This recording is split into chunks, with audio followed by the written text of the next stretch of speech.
Hi, I'm Mr. eTutor, your mystery tutor here at mysterytutor.com, and welcome to video module 7-12. In this module, I'd like to wrap up the writing multiple choice section and give you the take-home for these questions. Remember, as we saw with these questions, and as we've seen with every single question type that we've looked at, the key to doing well is not trying to memorize 10,000 individual facts. The key instead is to have a solid grasp of a few basic ideas and to study the way that the College Board likes to test these ideas over and over and over again. We want to focus in on the elements of each question that appear repeatedly and learn how to dismantle those elements. That's the way to beat this part of the test, just as it's the way to beat every other part of the test. For these specific questions, we want to know the few basic grammatical concepts that appear in the identifying sentence error questions, and we want to know the three main standards that help us find correct answer choices for the improving sentences questions.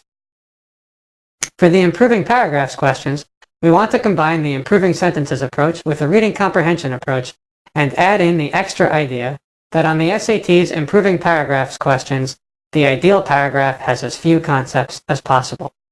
Remember, for all of these questions, it's not about what you think sounds best or what you think is grammatically correct. It's all about learning what the College Board always punishes or always rewards.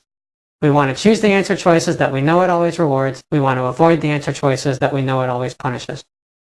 If you've watched other video series, by now I hope you're starting to see a strong theme that runs throughout all these question types. For every single question type, it's not so much important what you know.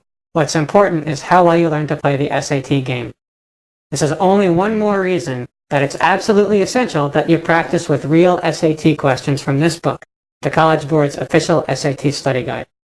This is the only written source of real SAT questions. And since you'll be taking a real SAT when you take the SAT, you should be practicing on real SATs as well.